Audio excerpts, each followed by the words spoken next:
I lost my thought, I lost this, that's what it. But sometimes they can also just put two things. They can cause confusion by means of the imagination. They can cause what dealing with them. So the broad ways of discerning them and that type of thing. The spiritual warfare is so intense, it is a blessing from God on a certain level that we don't really see it all. And that's one of the things exorcists will very often talk about, is the fact that you come up against certain things which you realize just how intense the whole process actually is. Saints talk of seeing the demonic and their activity being so thick in the world that it would constitute a black cloud which is everywhere. The demons cannot act directly upon the soul or upon the higher faculties of the soul, that is the intellect and will, the possible intellect. It's the immaterial side of our intellect. But the angels can act upon our bodies. And when Adam and Eve ate the apple, that was a bodily action that resulted in our bodies being subjugated to Satan. Angels can act upon the body, St. Thomas says, by causing local motion. So in other words, they actually move the body in a particular way. And they move the different faculties in us in different ways. There's one of the ways that they move, this is through our memory. So they can move our memory, because it's good body organ. How we know that? You smack a guy over the head and he forgets what he is, right? So, but angels can act upon the memory. Now that's an important point to remember, because that means that every time you commit some sin, it gets stored in your memory, and it means it becomes material for them to tempt you later with. This is one of the reasons why you just, stay away from anything that violates the Sixth Commandment. Stay away from anything that's going to, that could possibly lead you to sin in the future. They can then act upon your imagination, and that's where they principally operate, is in your imagination. But St. Thomas is very clear in saying that they can't create things in your imagination that you haven't already seen or heard or something of that sort. They can take parts of it, they can chop them up into bits and pieces, so like we can. Like you can take a mountain, imagine gold, and you can take the gold in the mountain, imagine a gold mountain. Okay, well they can kind of do that with us, but you have to have at least the gold of the mountain. They can't create the image of the mountain in your imagination without you having at least had it before. He gives the example of the demons can't make a blind man imagine color, for example, unless he's already seen color in the past.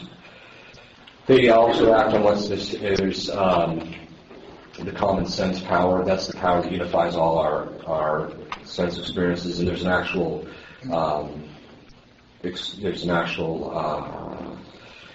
function that the common sense power plays.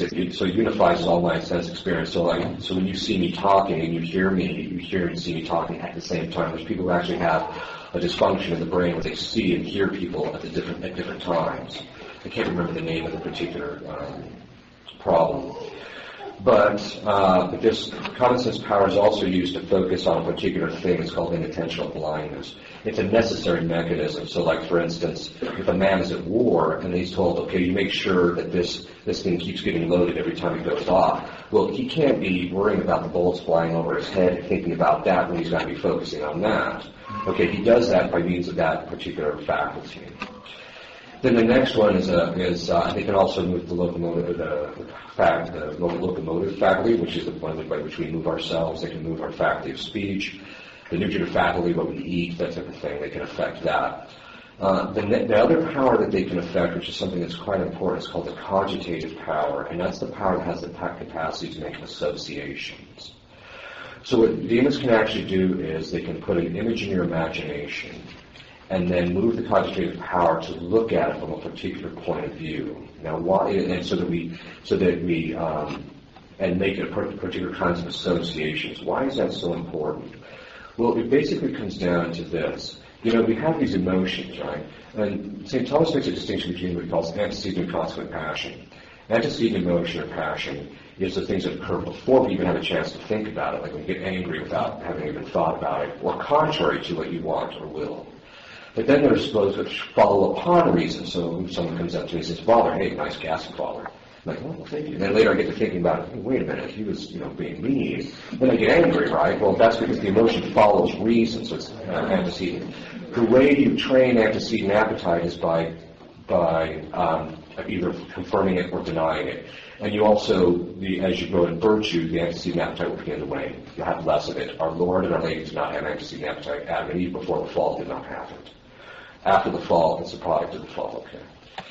Well, what can happen is that they can actually put, now, our emotions are moved by what's in our imagination. You don't like the particular emotion you want, get your mind off it and get it on something else. Well, what the demons can actually do is put an image in your imagination, put the perspective that will elicit the emotion of anger or sadness or rage or whatever in your imagination. And they can move the cogitative power to do this. This is extremely important in marriage. Because one of the biggest problems in marriage is the wife will do something perfectly right and harmless, and the husband will look at it, the demons come in, move the cogitative power to look at it from a particular point of view, and the next thing you know, he's all angry about it. It's like, what's up with that? Well, and that tells you something, you know. You have to be really careful because they're right in the middle of those kinds of things to try and cause disharmony. So that they can move these various faculties in us. But the faculties that are purely spiritual, part of which is the intellect and our will, they cannot affect. Demons can also cause certain kinds of, actually can cause every form of mental illness. Every form. That doesn't mean everybody who's mentally ill is demonically influenced. There's some people that are authentically mentally ill. One time I got a phone call from the Chancery when I was in Omaha, and they said, this woman thinks she's possessed. Would you see her? I said, yeah. So I set up an appointment. Her husband called me and said, she's not possessed. She's just nuts. Well, that was my response. I'm like, okay, I got to take this with a grain of salt because she could actually be possessed. And she says, no. She says, she'll turn the dryer on, and the hose in the back of it moves from the exhaust, and she thinks it's possessed. Just ignore her. And then I found out later that her son was playing tricks on her and stuff, so... Okay, so, and she was, she tried to call me 16 times in one day. That's a bit over the top.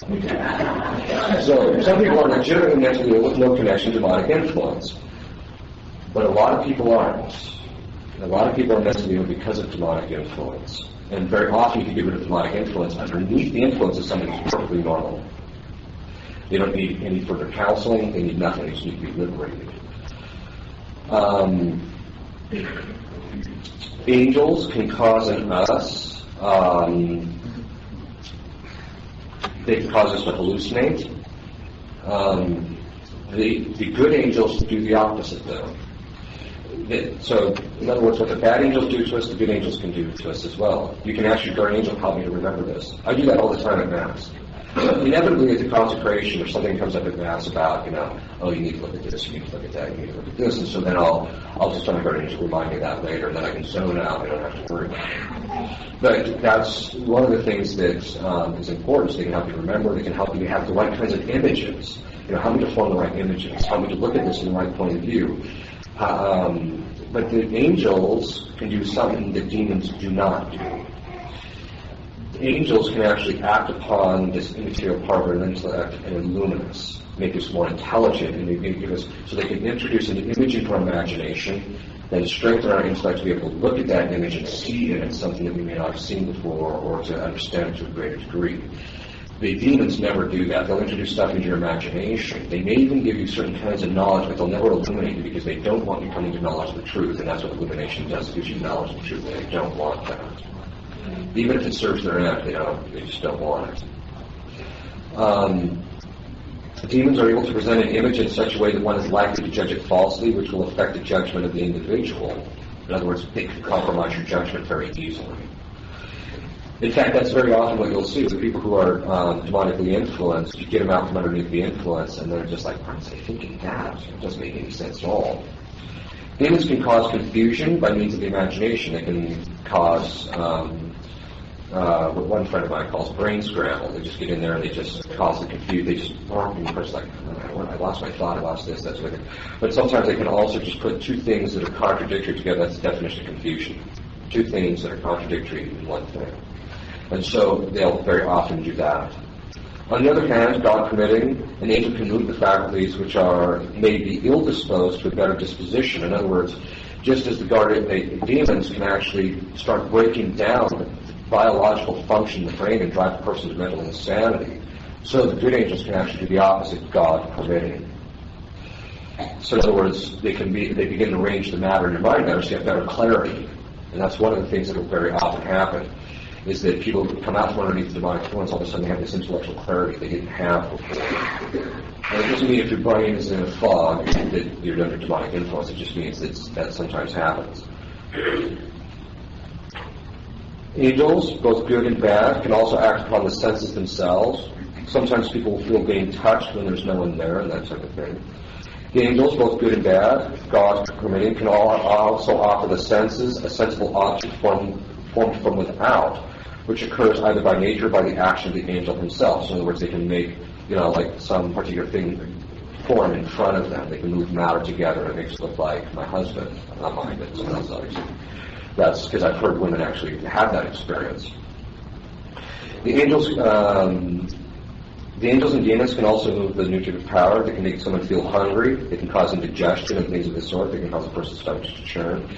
They can transport things inside of an individual. And so during certain possession cases, just this volume coming out of the individual exceeds his weight. You're like, how did that happen? And it's usually not very appealing substances. Angels cannot cause us to sin. They can't act on our will and make us sin. The devil made me do it. He can affect your. He can actually affect your. He can affect your imagination, and then from that you fall into sin, into temptation. But that's not the extent of it as far as their ability to make you commit any sin. There are two kinds of diabolic activity, ordinary and extraordinary. Ordinary diabolic activity consists essentially in two forms of activity by demons, namely temptations and snares. Father de Laporte observes that external objects, and above all persons under his influence, the demon makes use of these as instruments to bring together a concurrence of circumstances which suddenly seize upon the unwary Christian and cast him into the abyss. An obstinate hunter, Satan knows how to foresee and await. So in other words, let me give you an example of this type of thing. When I was writing my book on psychology, when I actually came to the chapter on demonic, which took us a significant amount of time to actually research, I had everything ready to go, computer's on, and go to sit down, and the phone rings. And mind you, I was in a country where the phone might ring twice a week. For 20 minutes, it just kept ringing. So I finally said to them, I'm not answering the phone. Boom, it stopped. So the point being is that they can actually move other people through stuff that's completely harmless. They'll remind somebody, I should talk to Father so-and-so about this. So the next thing you know, the phone's ringing, and you're bugging Father type of thing. Not that you should think that every time you talk to Father, you're bugging him. Although some of the priests might feel that at times. But the point is that you can do stuff that's appear completely harmless, and there's no sin on your fault, but they can do these kinds of things to get to other people. And that's something to kind of keep in mind in marriage, too.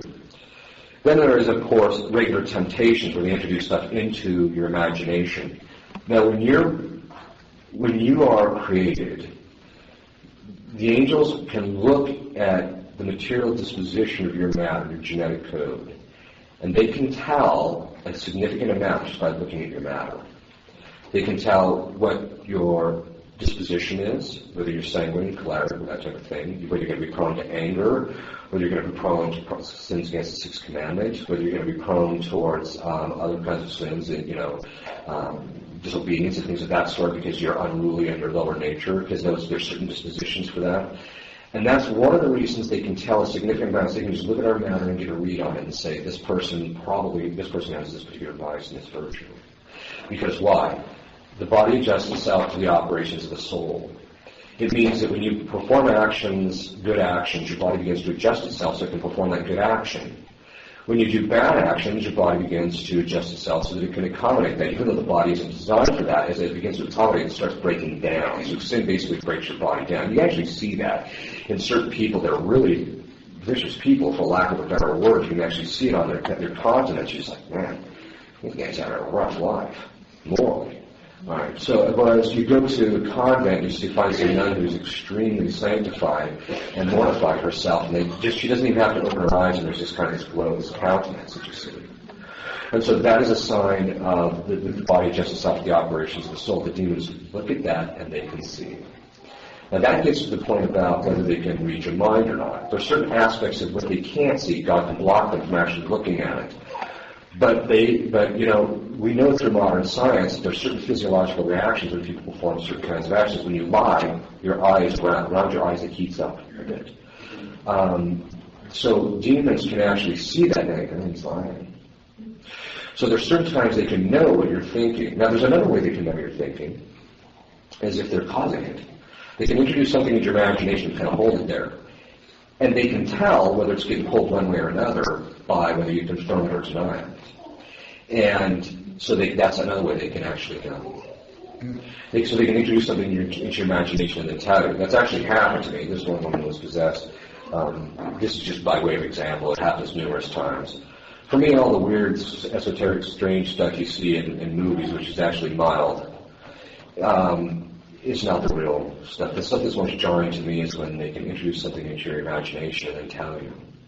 So there was this one woman who was possessed, and during the exorcism, they introduced into my imagination, which they'll do very often, they'll do it very subtly. This one's just not, she's not possessed, right? And as soon as they did that, out of her mouth came, you think I'm nuts, don't you? So they'll do that kind of thing. That's one of the signs that they can actually do that kind of thing. Okay. So not every time that they move our faculties, it's necessarily trying to tempt you to sin. It can be to bother other people and things of that sort. Not every temptation is from the devil either. All temptations come from the world, the flesh, of the devil. So not everything is demonic. I tell everybody, Satan's not under every rock. He's under every other rock, but he's not under every rock. And even if you look down to a rock and you put it back down and go back later, and there he is, even when he wasn't there before. I mean, so the point being, he's not always. And that's something that moderation really has to be maintained in dealing with these things to make sure that you understand where the cause of something's coming from. Because sometimes people will try to blame it on demons when, no, it's just because of your past sinful history. Okay, so that's the ordinary diabolic activity. Then there's what's called extraordinary diabolic activity.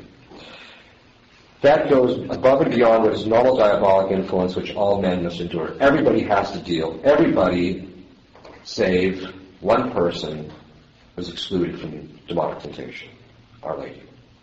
She's the only one who's ever been excluded. That's one of the reasons why she was so mystifying to them. And it comes under the title of Mother Inviolate. Not only was she not violated in relationship to the Sixth Commandment, she was not violated even by temptation. But, even, and you'll hear exorcists, oh yeah, she was tempted, but that's just bad theology, and it's not from anything that they really know as exorcists, it's just bad theology. But even Christ allowed himself to be tempted, even though he wouldn't have had to if he didn't want to. But he did for specific reasons. So everybody has to deal with the ordinary diabolic activity, everybody. But not everybody has to deal with the extraordinary. And there's 6 kinds of extraordinary diabolic activity. The first is external pain. And basically this means the demons beat up on people. So, you hear about this with St. Paul of the Cross, the cure of Ars, St. Padre Pio, those particular individuals actually were beat up by demons. These forms of diabolic activity do not require an exorcist. There's basically nothing you can do. It really just requires the prayers on the side of the individual being beat up on. That's why God allows it, and that's the only thing that's going to stop it usually. Once in a while, though, if someone is possessed or there's some other kind of influence the priest can block the person from actually coming under that kind of diabolic attack. I don't know if any of you saw the Exorcism of Emma Rose. It's actually based on a true story. I have a friend of mine who actually knows the priest that did the exorcism. He failed to do one thing, and that kind of where she was, afflicted. He failed to bind the demons from harming her. It's a common thing that happens among inexperienced exorcists. And even among experienced exorcists, the demons can suppress his memory so he can't remember to do a specific thing, and then in the process of the exorcism, things start going strange. This is why his dependence on grace is so important. This is also a reason why very often they'll tell people that are assisting him, or even the individual that's possessed, you make sure you tell me to do this if I don't forget it. The next is diabolic or demonic possession. This consists in Satan or demons taking full possession of the body and not the soul. They can't possess the soul. In these cases, the demons speak and act through the body of the possessed without the knowledge or consent of the victim, which is morally without guilt for the things that occur while he's under the possession. Now, when I say fully, what that means is that it gives them access to the whole body. It doesn't mean they actually have full possession of the body. If they do have full possession, it's called perfect possession. It's exceedingly rare. I've never seen it. I've never known any exorcist who's ever seen it. Usually what they'll do is they'll possess parts of the body, like behind the left ear or behind the right ear or in the stomach or something like that, especially if it's done by something they drank. So, for instance, I know a gentleman who became possessed by drinking unblessed wine. Now, the next time you don't think it's necessary to bless your food, I think again. Not that I think you're all going to be possessed or that you are necessarily. But the point being is that there was a curse placed on the wine, and when you drank the wine, boom, you became possessed. And possession is in the midsection where the wine was absorbed. So they normally possess a part or parts. If there's more than one, they'll possess more than one part. The signs of possession are an ability to speak with some facility in a strange tongue. Very often you'll see that in mental institutions of speaking languages they've never even heard before, or to understand it when spoken by another. The faculty of divulging future hidden events. And by future, there's some indication, not because it's something that's contingent, that we can't predict, but something that can be predicted. Or hidden events, something going on in the other room that we just don't know. Display of powers which are beyond the subject's age and natural condition. For example, an 80-pound boy lifting 3 men that weigh, collectively 500 pounds type of thing. And various other indications we've taken together as a whole pile up the evidence. The more experienced the exorcist, the more you can pin it down as to whether it's possession, possession, or something of that sort. The basic signs of possession point to some agency which goes beyond the natural capacities of the individual. It's usually something beyond what the individual has a capacity for. Not always. Sometimes it's something that they'll do things that have to do, it's beyond the natural capacities, or it's something which human beings just simply are incapable of doing, such as changing shapes, or changing colors, things of that sort. But sometimes the signs are much more subtle. And the more subtle they are, the more experienced the exorcist needs to be able to ferret them out. One of the subtle signs of possession is an extreme disassociation.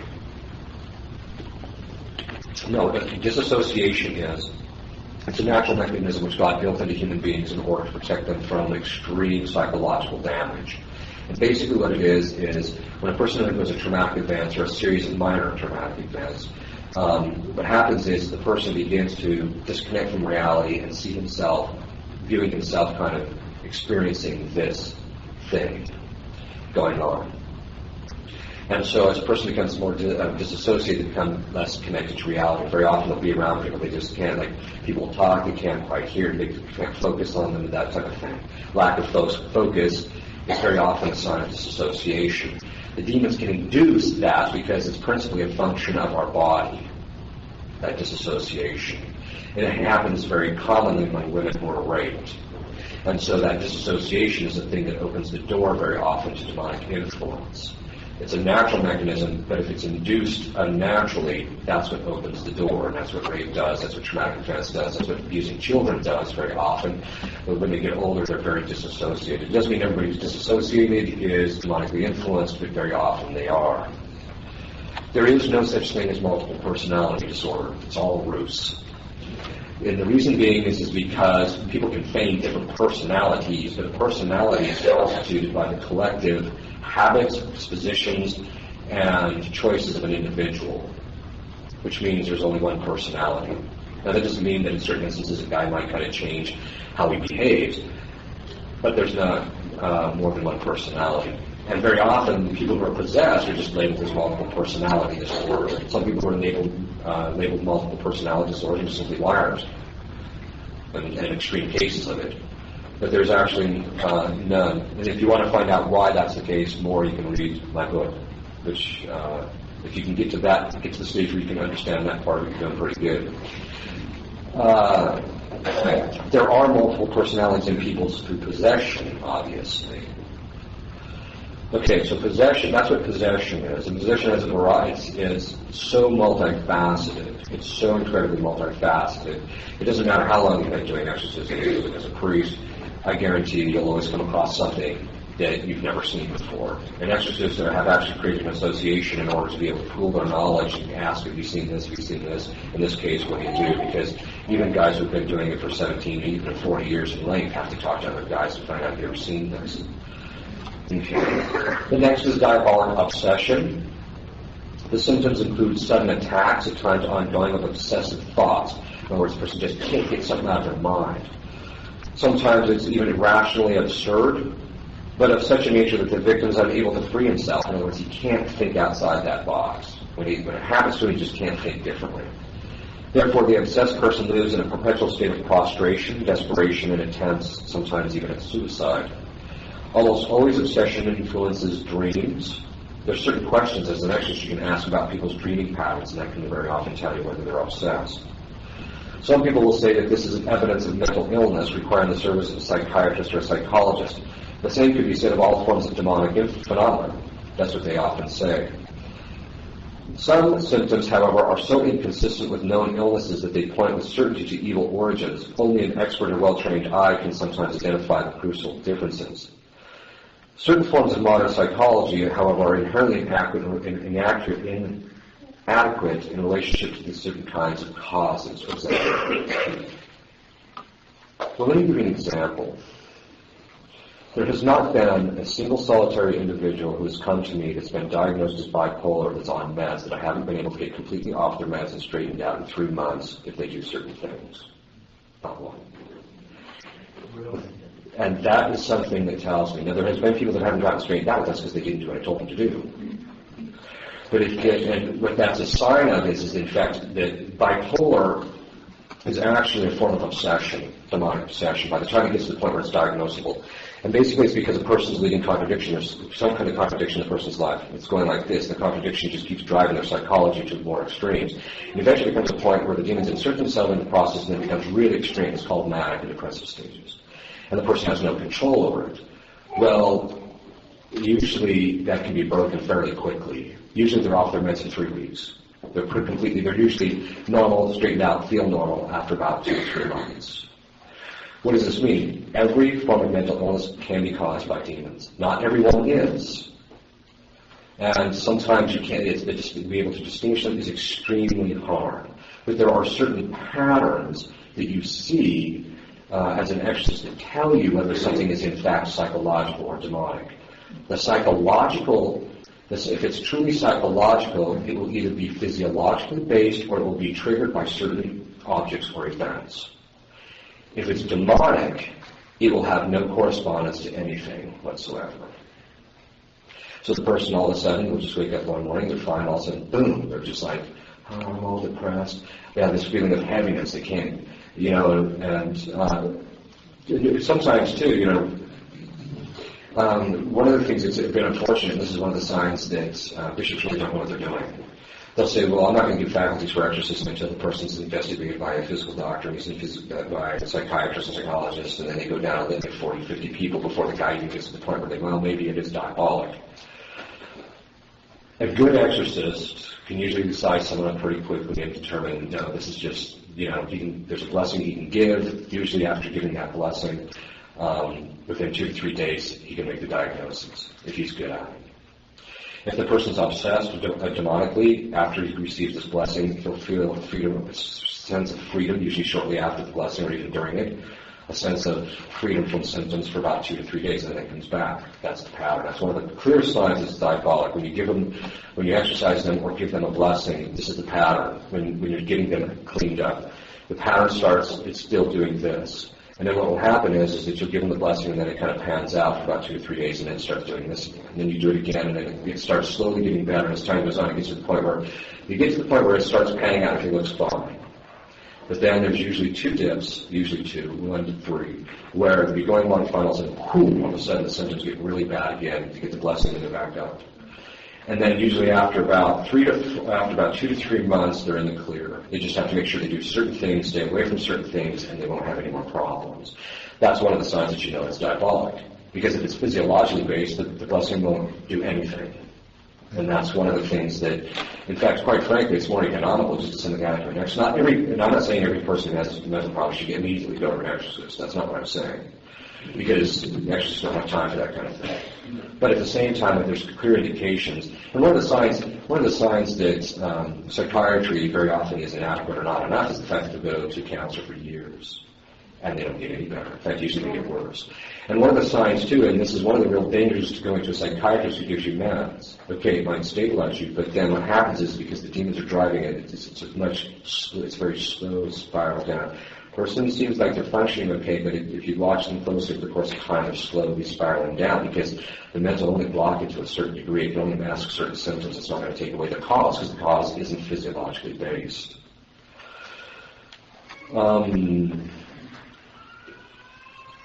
Certain forms, this diabolic obsession is, even though it's considered extraordinary, it's very common.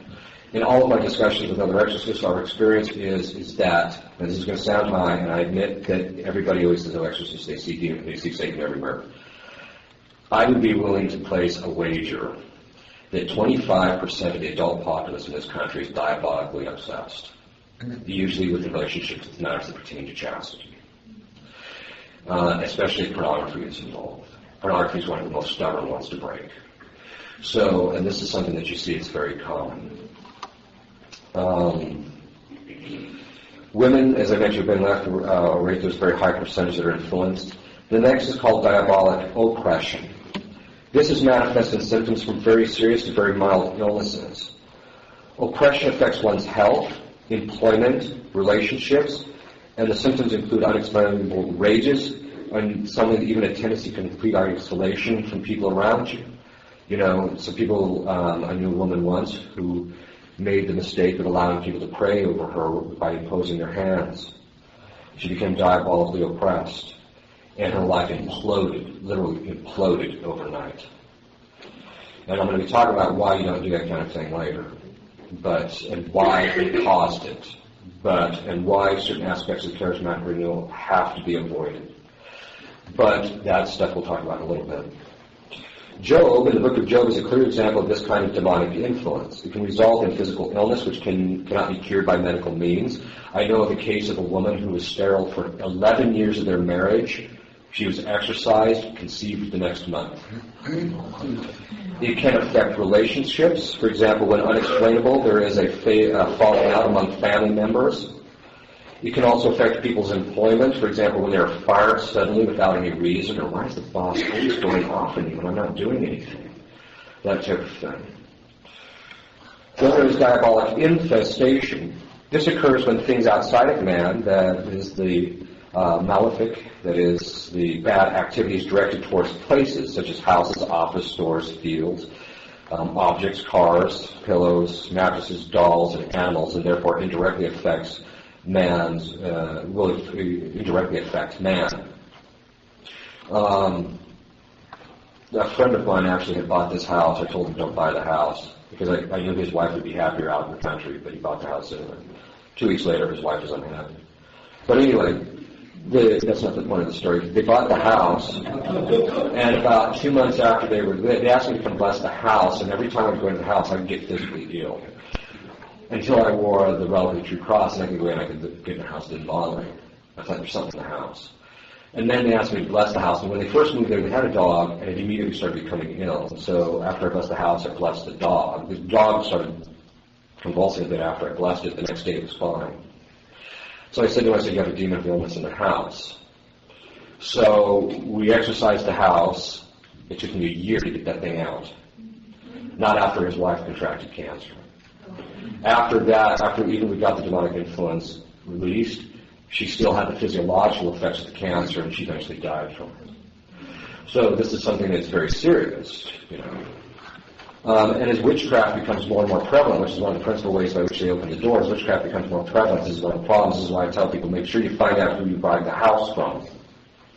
So, then there's diabolic subjugation or dependence. That's the last one. This is when people voluntarily submit to or place themselves under Satan, for example, by a blood pact with the devil, or by consecration to the devil, or by doing certain acts of witchcraft to empower themselves. It's always done for power, usually. People want it for power. So how do you fall prey to these 6 ways of becoming influenced? The first is by God's permission. In fact, no demonic activity can occur without God's permission. Since God is able to allow anyone to fall prey in this way, it should not be assumed that if one does fall prey, it is necessarily because of something he has done. As a result, Falling prey to this kind of demonic activity is not a sign of someone's state of soul. God sets the entire rules for the engagement of it. So what does this mean? It means that people can become possessed through no fault of their own. I know people like that. They haven't done anything wrong yet. They became possessed. God allowed it because he wanted certain things to occur. Sometimes people are targeted. I know a particular individual who was targeted because of a particular grace that they had. This person is possessed, and we're going on the 5th month, trying to get it straightened out. There are, which that actually brings up a particular interesting point, which I'll probably discuss a little bit later. But it can be through no fault of their own. Usually it's because people do something evil, but that it can be through no fault of their own. But it's all because God allows it, and usually allows it because there's something that he wants accomplished. The possession or any kind of demonic influence whatsoever is entirely determined by God, not only to the degree of the possession, the degree of the influence, but even how they're influenced, what they can do. One of the things that you do in exorcism is you try and beat out a demon. What was the cause? In case there's something that you can undo to undo the cause, to break the possession. You know, what's your name? What rank you in? When are you going to leave? What sign is there? And the reason being is the demons know the cause. They know when they're leaving. They know very often with the exorcist. I have a case right now where the possession was the demons were telling me things through her before she even met me. It's only later that we began to discover that this was, it was only much later we discovered that they were actually not talking to her, they were talking to me. So they can actually know who the exorcist is going to be, they know when they're going to get booted out, how it's going to be done, etc. So this is something that is, God determines the rules of engagement, and they can't do things outside of that. God won't let them do it. The second is by being subject to an evil spell or curse. A curse or spell is the intention of harming others through demonic intervention. In these cases, the person again is not culpable for falling prey, since it is done by another person using the demons.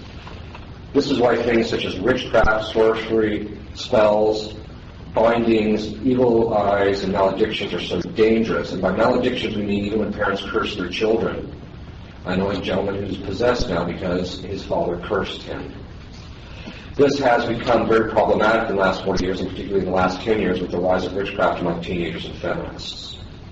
It's become a serious problem, especially among teenage girls who are kind of getting involved in it because it's kind of a fad in certain places. There is sometimes a distinction made between two kinds of witchcraft, white witchcraft and dark witchcraft, and even that is distinguished in two distinctions. What does that mean? Well, it means this. There's a distinction that says, well, there's white witchcraft, which is actually just, where you fake things. You do this magic, and you fake, making the ball disappear when in point of fact all it did was go down into the table, etc. And that type of magic is perfectly acceptable. I mean, it has a legitimate entertainment value, and there's nothing wrong with it as long as somebody doesn't intend anything disordered by it. But then that's distinguished from black magic, which is trying to get demons involved in order to achieve something. That is distinct from another distinction which is made, you'll very often hear between which witches. They'll say I'm a white witch, which means I use witchcraft in order to achieve good things. That's not how it works. And whereas a black witch is one who does evil things. That's just not how it works. Any time you make use of incantations and things like that to bring something about and say, oh, this is power of nature. No, it's not. Nature doesn't have the capacity to do these things. If it did, it would be part of physical laws and we'd be able to figure it out and do it. It doesn't do that. Rather, this is a case of somebody performing some type of act of witchcraft and then as a result, hoping like, I want to make my boyfriend fall in love with me, so they do this little thing that, little Miss Wicca over here has told them to do, and so they do this. And very often it ends up with people having possessed or with all sorts of physical problems and that type of thing. And in point of fact, it's just bad. The church has always systematically condemned that, even from good intentions. Another way that people can become demonically influenced is by a great and hardened state of sin. For example, sexual perversions, violence, drug use, abortion. Abortion is a very common one. Women who've had abortions very often are obsessed. And one of the things that's common to see, not always, is that when a woman has an abortion, if she becomes demonically influenced, that will affect the subsequent children in the womb. This is one of the reasons why I just literally will scream at a priest if he tells me that you don't have to do the exorcisms of children. He needs to be slapped, taken off, and beaten silly. Because I've seen child after child after child brought to me because of the fact that the priests skipped the exorcisms and the baptisms. And two children become possessed in the womb by witchcraft and other things. It can also be caused by things such as homosexuality. Homosexuality is actually rooted in a disassociation. It's a part of the text that I'm writing right now, but it's rooted in a disassociation. And very often it can't be broken unless there's certain things done. Living in irregular marriages, committing violent actions, superstitious practices, indirect invocations of the demonic, and hypnotism. These are just to name a few. With the increase in abortions and the collapse of married life, many souls are being afflicted. Other cases which authors mention are balls, now called discotheques, that was in the 70s, but certain kinds of dancing and that type of thing can bring people under that influence. And not all balls, I mean by balls we mean, like there can be legitimate where they do certain forms of ballroom dancing which can be graceful and actually teach modesty, etc. There's nothing wrong with that. But here they're talking about dancing that's disordered. Modern forms of music, very common. Very, very common. Jordan Allman remarks in a quote already given that a person may come under the power of the devil by reason of a habitual practice of evil, or, and here's the big one, an uncontrolled desire to experience extraordinary mystical phenomenon or to receive charismatic graces. Now that is extremely important. A charismatic grace there's a specific Latin term, but it basically means it's a gratuitous gift given by the Holy Ghost. You cannot ask for charismatic graces and receive them. They are not subject to merit. You can't ask for them and get them. All you can do is dispose yourself if God wants to give you one, fine. And they do exist, but they're extremely rare. So this is something that's very important. To seek something supernatural in a disordered fashion is called superstition, and that's what a large segment of the charismatic renewal is founded on. Not all, but a lot of it. And so I have seen countless people who have become under demonic influence from charismatic practices, one of which is in the position of hands. Now, the priest can impose his hands because they've been anointed. They're sacramentals. That's why they can be venerated by kissing them. And so when he imposes it on, if the demons are there, it drives them nuts and they want to get out. If it's a layman, well, they haven't been anointed, you might as well stick forks on your head. It's going to have the same effect. It's a superstitious practice for a layman to impose hands on somebody. And this is one of the reasons why people become demonically influenced as a result. Not everybody does, but some people do. I've known people who become oppressed, obsessed, the whole bit as a result of it. In these cases, the beginning part of the remedy is clear. So when people have, when they have a grave part in life of sin, it's clear. One has to have a conversion in life and go to confession regularly. In fact, confession is one of the most powerful things, even from the person who's possessed through no fault of their own. If they go to confession regularly, that really has a weakening effect on the demons. All sexually perverted activity, homosexuality, violence, drug use, abortion, violent actions, and superstitious practice, and direct invocations of demons have to cease, period. And by superstitious practice, I mean intentional or unintentional. It has to stop. Why is that important? Harry Potter. The books of Harry Potter were written with actual spells in them. There was a woman, in fact, in Spain, and you might have seen it on the internet, there was a woman in Spain who decided she was going to try and see if this spell by fire would actually work. So she said the spell in front of her house to the ground. The other thing is, too, and this is something that an exorcist told me, which I didn't discover on my own, this is something he discovered, that the actual names, not all of them, but the actual names in Harry Potter are names of demons that have been exorcised from people. Keep it away from your children, period. I know an exorcist who has exorcised 3 children who became possessed as a result of just reading it. Stay away from it. Now, you'll hear from time to time priests even smack, oh, there's nothing wrong with it. Don't listen to them.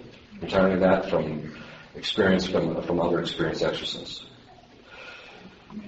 Those living in irregular marriages must either get them regularized or repudiate the marriage. Parents must also keep watch over the kinds of music to which their children listen. This applies to not only to satanic forms, but also those which affect people's appetites by increasing their appetites. What does that mean? If people get some emotional buzz out of it, it has to be tempered. Because if it's not tempered, then what happens is it becomes kind of an addiction. How do you know that? Well, how do you know that that it's an addiction? Well, it's easy. Tell the person to stop listening to it. And usually they're like, I don't want to stop listening to it. The broad signs of demonic. Okay, now here's just some of the broader signs. You can kind of see that, okay, something wrong here. The first is the spirit of falsity. The devil is the father of lies, but he cleverly conceals his deceit by half-truths and pseudo-mystical phenomena. So if a person is just lying to you all the time. Morbid curiosity. This is characteristic of those who eagerly seek out the esoteric aspects of mystical phenomena or have a fascination with the cult of preternatural. Apparition chasing is a serious problem. The minute people hear, Bessie Sue Kerflufflewitz has had a vision of Our Lady, everyone piles over there to get the latest scoop. Wait until the church makes a judgment before you put any stock in that. Okay. And that's something that people have to be careful about. Confusion, anxiety, and deep depression. Depression is one of the clear signs of obsession. Obstinacy, in other words, the person just refuses to do something. This is one of the surest signs of a diabolic spirit. Constant indiscretion and a restless spirit. People will not pace back and forth and back and forth and back and forth. I've known people who suffer from addictions, and after one exorcism, it's broken. Literally, the craving is completely broken, and their sleeping patterns immediately return. So that's one of the signs. Not everybody who has an addiction is possessed or obsessed. Those who constantly go to extremes, as in penitential exercises or apostolic activity, or neglecting their primary obligations to do some personal chosen work. Very often you see this. Once in a while you get somebody who's, they're actually demonically influenced because the demons will cause them to neglect their state in life. That is, their duties at home or at work in order to do something at church. That has to be very careful. Not that you shouldn't do things at church, but it just has to be taken into consideration in relationship to your duties according to your state in life. Despair, lack of confidence, and discouragement, a chronic characteristic that alternates with presumption, vain security, and unfounded optimism. Disobedience and hardness of heart, an impatience and suffering and stubborn resentment, uncontrolled passions and strong inclinations to sensuality, usually under the guise of mystical union. Hypocrisy, simulation. Simulation is when you do things that are fake or false in order to deceive people. And duplicity. Excessive attachment to sensible consolations, particularly in the practice of prayer. That is one of the quickest ways to become demonically influenced. And this is a big problem with modernism today. Yeah. Excessive attachment to sensible consolations. Now, here's the problem. The problem with sensible consolations is they occur in this bodily, which means demons can mimic it. Which is why you don't pay any attention to them, except insofar as if you get a consolation, use it to advance yourself towards God more. But you don't make it the mainstay. It is not the basis of judgment of where you're at in your spiritual life. Why? Well, I'm sorry, but the first thing that God does to people that He likes is He makes their life miserable. And that's because He has to purify them because they've got problems. And the purification process is painful, not because of God, as Jonathan Cross says, but because of something on our part. That usually means that if there comes a certain God, we're like animals in a certain sense. Well, we're rational animals, but we're, kind of like animals. If you want the dog to do the trick, you give him the bone. You roll him over, you give him the bone. You roll him over, you give him the bone. And then eventually you show him the bone, then he rolls over, right? Mm-hmm. And then eventually you just don't even show the bone, you tell him to roll over, and he rolls over. That's what God has to do with us. So what does He do? Sensible consolation to the bone. He throws us these bones. He gets us to do this. It's a consolation. A lot of spiritual consolation is usually a sign you're in the beginning stage of your spiritual life. It's not a sign that you've advanced. And then what happens is there comes a certain point where it gets stricter. Then one time a seminarian came to me and he says, before I came here, I used to love going to the chapel. I loved getting up and making vigils and things like that. But as soon as I got to the seminary, I can't hardly get out of bed. I can't stand it. I'm like, dude, God is stripping you of it because He has to purify your will. He wants you to do these things because you love Him, not because you're getting the sensible cookie out of it. Now, because demons can act upon that, if people are making the sensible consolations the mainstay of their judgment of their spiritual life, they can get drugged all over the map and drugged into all sorts of the wrong areas because it feels good. This is the biggest problem with modernism. The foundational principle of modernism is judgment of spiritual things based upon self. How I feel about it, how I look about it, how I judge about it, how I. The minute that happens, it's going to destroy people's spiritual lives because they will not be doing mortification, penance, and things of that sort. It also destroys charity because charity doesn't always come with warm fuzzies. Very often charity is something born in pain. So This is one of the reasons why people have to be really careful about that. Then, there is also a lack of a deep devotion to Jesus and Mary, an abhorrence for things that are holy and spiritual is very often a sign of demonic influence. A scrupulous adherence to the letter of the law and a fanatical zeal in promoting a cause. This is characteristic readily opens the door to diabolic influence and reformers and demagogues. Now, that kind of comes with kind of an interesting thing. Because if you read some of the things about Martin Luther's life, the guy was obviously diabolically influenced in certain aspects. So those are the signs, those are the kinds, and those are the signs. Tomorrow, I'm going to talk about how you keep these things at bay, and if you become influenced, how you get rid of them. Okay? Because not everybody who has these problems has to go to an exorcist. Okay? And it's important to know, too, because there are certain things that priests can do without being a designated exorcist. Okay. Any questions? Yeah. ADD. You mentioned bipolar. ADD. How would that really? Well, ADD can be caused by three things. It's actually in my book. It can be caused from physiological indisposition. I had a friend when I came up. The kid was just extremely hyperactive, and all his other brothers were normal, but he was extremely hyperactive, and it's just a physiological disposition he has. The guy hardly sleeps. He just eats constantly. He spins around. It's just his physiological constitution. It can also be caused through certain psychological things by something that gives you repeated and rapid images. Watching TV.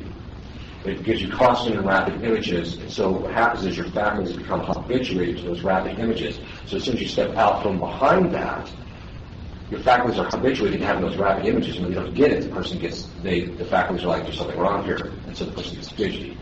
So that's one of the things I tell people, if you're going to watch TV, there's nothing wrong with watching TV, but it has to be moderated. The second thing, that the last one is it can be from a demonic cause. And not all of it is. In kids, my experience is that most of it's not demonic. Even though they'll bring the kid and they say, would you exercise this kid? And I'm like, well, that's not really the problem. It's usually too much TV, too much time in front of the computer, too many video games, that sort of thing. Not because these things are evil, but simply because they're unmoderated and people aren't being careful with them. Yeah. You repeat the question. On the audio, CD at all? I'm sorry? Are you going to put any of your books into an audio format someday? A lot of it actually is on my website. So you can actually go to my website. Well, it's a Latin word. It's Latin phrase, sensustrations.org. If you can get that, you're pretty good. I don't know how to spell that. Yeah, well, what I'll do is I'll make sure that a card or something is put in the back with that. And so much of the stuff that's in my book is actually on there. Some of the things I'm dealing with in these conferences, I'm giving them in other places that are being recorded. And so they will be available on the internet eventually. Yes. Father, there seems to be an increase in autism in children and also Asperger's. Yeah. What about those? They can be, but I don't think most of those are. I think those are more physiological based. My own impression is that the autism, even though some states say it is, some states say it is, but I don't think I think most of that's from vaccines. It's the mercury in the vaccines is the problem. And also, I teach in a Catholic middle school, and the kids are reading Harry Potter, and there's a new set of books out called Twilight. Yes. And I have told my kids when we've gone through confession that they need to confess that they've been reading Harry Potter. And they come back and told me that the priest said that that was okay for us to read it. Yeah. So what would you recommend for teachers and parents? How do we direct our kids away from that? Well, what I told people become possessed as a result of reading and being involved in it.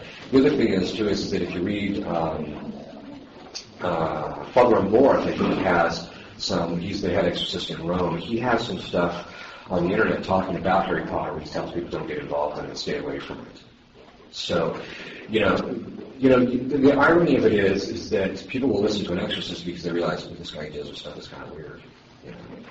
And if you just tell people, look, this is what happens if people get involved with it, usually very often they'll stay away from it, unless the person has an inordinate attachment to it. The book's Twilight, I usually tell people to try and avoid for different reasons, which I would be happy to discuss with you if you want to come up and talk to me privately. It has more to do along the lines of I don't really think people should be filling their kids' heads with romantic mush when they're not in a state in which they can really adequately deal with it. That's really the problem I see with it more than anything else. But again, I haven't read this stuff. Yes? Father, Pope Leo XIII put out an exorcism prayer toward the end of the 19th century. Right. That is being circulated now, given to priests that people can do that. Is Right. that allowed? Yes, a priest can use that prayer without faculties. Yeah. Over a person? Yes. Over a person? Over a person. A priest can do that? Yes, he can, and this is something I've investigated so many different times only because I just wanted to make sure, that when Rome said the priest could not use that in canon law, in canon law it says that they cannot exorcise a person without faculties, that pertains to what's called chapter 2. That's the formal rite of exorcism, not a private exorcism, which can make use of that chapter, or that prayer, that St. Michael prayer is what it's sometimes called. So priests can use that over people and over things without faculties, and usually that's one of the things I tell people, when you have somebody who comes into confessional year after year after year, and you just cannot break a particular sin, just say, look, I have a blessing and command, I'll give it to you, and it will help in this regard. And very often, if they receive it over the course of a few months, it breaks it. So recidivism can easily be broken that way. Lay people cannot say that prayer. I know it's on the internet. They tell people to say it, but the Vatican is forbidding lay people to say that prayer, and with reasons, justification. By being a priest, there's certain protection just by virtue of being a priest. The church protects you, and the priesthood itself is a certain level of protection. I've known people that have used that prayer who weren't priests, and they got just beaten around spiritually. So I tell people to stay. There's other prayers you can say. The normal prayer to St. Michael, which is that little short one, but you can't say that long one, which was limited by Leo XIII. So, yeah. You explain the different ways that parents can curse their children. Is it actually something demonic, or can they just kind of have a grudge or a hatred, or? It's usually it's not just the feeling. It has to be something they do or say, like, I curse you, or I wish I never had you, or something like that, or you were an unwanted pregnancy, or something like that. Right. So that's a curse. Yeah. So those kinds, or you just curse the person, may God damn you. That would be an example of it. So if that's occurs very often, or God cursed you, that can cause it. So Yeah. I was, being a member of a fraternity or a secret society, is that receive a curse? Yeah, the question is whether being a member of a secret society or something of that sort, a secret fraternity will be actually come under demonic influence. The answer is yes. There's a set of prayers, which I have, which very often I pass to priests, which people will, that if they have been demonically influenced, and there's a few kinds of demons I need to talk about tomorrow called generation spirits. But basically, a generation spirit is one which can be passed on from parent to kid. And so if a father gets involved in say, Freemasonry, it can cause a child to have demonic influence. And there's a set of prayers which I give often to priests, and they'll, like if someone they're having problems, and it's obviously they have some kind of demonic influence, one of the questions I'll ask is, there any Freemason in your past history? If there is, and I say, take this set of prayers and say them. And very often that'll break it. So, because too, there's certain things that they do that are, at the highest levels, Freemasonry is just Satanism. So, even though they try to portray themselves as a brotherly and fraternal order, it's anything but, ultimately. So, yes. Does holy water help protect your house from diseases? Yeah, the stuff that protects and wards them off, we'll talk about a number of those tomorrow. There's a whole lot of things that a lot of Catholics don't know much about. So. Yes. On the national level, there's someone like Jeremiah Price versus this country. Well, the fact that they have a nation and what was presented. Well, usually, in order for the curse to have some effect, there usually has to be some form of authority you enjoy in relationship with things. Usually, not always, but usually. So if he doesn't have any real authority over it, it's not going to probably have much of an effect. And most of those kinds of things, the guys, he's too big for his britches, really. He's not. But there are cases in which, though, where an example of authority where men who are Freemasons who are in charge of setting up a state, and they'll actually do certain things to curse the state. And so the state will have, particular chronic problems and areas. That can be broken. And there's there's a tomorrow I'm going to talk about. So if I don't start off with it, somebody remind me. But I want to talk about things like demons of the air and that type of thing, and you begin to realize that even when people use vulgarity, you can empower demons to take possession of air. Now, this is going to have a significance. I'll explain what that actually means. It's actually, demons of the air are mentioned in Scripture. They're mentioned by Our Lady of La Salette. They're mentioned in a number of different places. But they can actually curse certain places. But bishops can do the opposite. They can actually bless a particular place to keep demonic influence out. So, in fact, very often what will happen is it's very common if there's a witch living in a particular neighborhood, there's an exorcism which a priest can do where he actually exorcises and blesses a particular house, but everything also within 100 yards of it. If the witch is living within that, immediately the effect is a witchcraft doesn't have any effect. She'll know it right off the bat. She'll have to leave because she realizes it doesn't work anymore.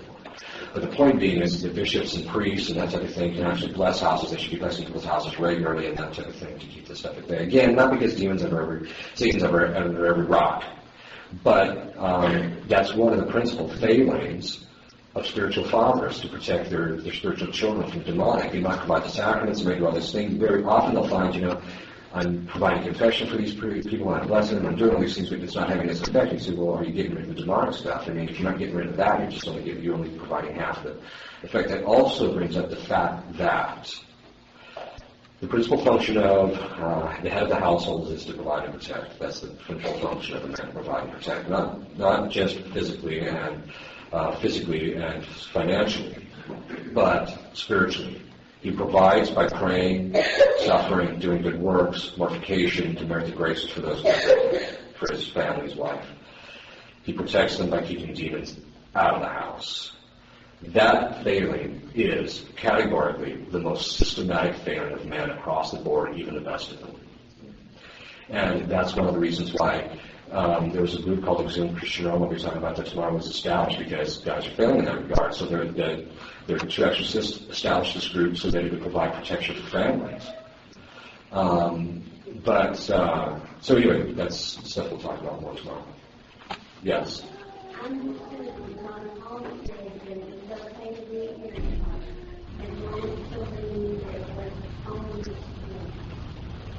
Yeah, again, you're back to, I don't know if he actually said that or not, it's just something I haven't been able to track down, but again, you're back to the issue of, well, are you going to take the practical experience of people who are dealing with the fallout, or are you going to take with somebody who's only kind of making an initial assessment of it? And that's really the problem. Most people look at, oh, it doesn't seem that bad, it's just a piece of fiction. The problem is it's a bit more than that. And that's the real difficulty. There was a group of exorcists that met, and one of the priests that was there, who doesn't really seem to know a whole lot, even though he seems to have a good name, a big name, said that, there was nothing with Harry Potter, and one of this priest that exorcised the 3 kids stood up and just said, that is just absolutely false, and he started telling what happened as a result of this. And as soon as that guy sat down, all the priests clapped, and the other exorcists clapped. They said, yeah, that's been our experience with this thing, too. So, yeah. Well, you mentioned about the charismatic renewal, and you kind of hedged, which gave you the impression that there are aspects of the charismatic renewal that, you have no problems with, and you know that both our Holy Father and also John Paul are very supportive of the renewal. Yeah. I am really where I'm coming from is I'd like to know what aspects you have the concerns about and why. The principal things I have concerns about is they're seeking charismatic graces like speaking in tongues and that type of thing. Let me give you an example of speaking in tongues. There was a guy who he was one of these polyglots, he knew like 30-some languages, and somebody invited him to the charismatic meetings, to interpret what was going on. So he's sitting there, and they start the speaking in tongues, and he just gets up and walks out. And so someone says, well, why did you leave? He says, well, this particular individual was saying this, he was praising Satan. This particular individual was actually gibberish. This particular, and he went down the litany, and basically what it meant is that certain people were doing things that were disordered. The gift, and two, they very often have a flawed understanding of what these gifts are for. The gift does not say anything about the individual. It's not meant for the individual. It's not meant to fall on the ground and flail around either. It's actually, the charismatic gifts are designed to build up the church. And that means that by building up the church, like the apostles had, they could speak the languages in order to communicate to people the gospel. The gift of interpretation isn't just hearing something and saying, I think it means it's not that at all. The person actually understands the language. If you have the gift of interpretation, you have to understand the language and why. Why is the gift of interpretation? Why does St. Paul says you must have somebody interpreting when there's somebody speaking in tongues? Why? Because in the Old Testament, you have to have two witnesses to guarantee the authenticity of the message. Well, if the guy really doesn't know, or if it's just going on feeling, like he's saying, I'm sorry, but you're just opening yourself up. So the seeking of those charismatic graces is disorder, it's superstitious, and that's why I tell people to avoid it. Again, because I'm dealing with the fallout of it. There are certain aspects of the charismatic renewal that I think are well-intentioned, though. I think the people generally who are in it try to be good people. I think that people want to lead a better spiritual life. But I tend to think that the charismatic renewal is the product of the collapse of the spiritual life in the church. If the church is providing the devotions and the spiritual means by which people would be finding their spiritual fulfillment, they wouldn't be going around seeking stuff that's not Catholic. And that's the thing that has my biggest concern. It's principally pursuing the gifts, which are the gift of healing and things like that, which are really a problem with laying on of hands. And it's just, unless it's a priest, I just don't want to see it being done. I mean, I'll give you an idea of how this. There was one time there was this guy who was possessed, and they were having a hard time getting rid of this demon. So the exorcist took him to a bishop. And when the bishop imposed hands on the guy who was possessed, his voice changed to the demon's name, to the demon's voice, and the demon said, ooh, these hands are harder than the other ones. So, but the point being is what? I mean, because sometimes demons will try and throw you off by being funny. And, I mean, they try everything, absolutely everything. And you know your weaknesses, so they'll really go after those. But the point being is that because the bishop's hands are then more powerful because he's a bishop, because they've been consecrated as priesthood. I think they can do it when he's a consecrated bishop, right? So that is it's a different kind of a thing. It's a sacramental. The priest's hands are sacramentals. Lay people's hands just aren't. So that's why I tell people just avoid those kinds of things. The good thing about charismatics is that they realize there's a devil and they've got to do something about it. The problem is how they're going about it. Because they can get themselves into more trouble than they actually end up, than they can help. So, okay, and we need to cut this off, because apparently it's getting late. So if everyone will kneel, I'll give you a blessing and we'll resume tomorrow morning. Benedictio Dei omnipotentis, Patris et Filius, Spiritus Sancti, super vos et semper. Amen.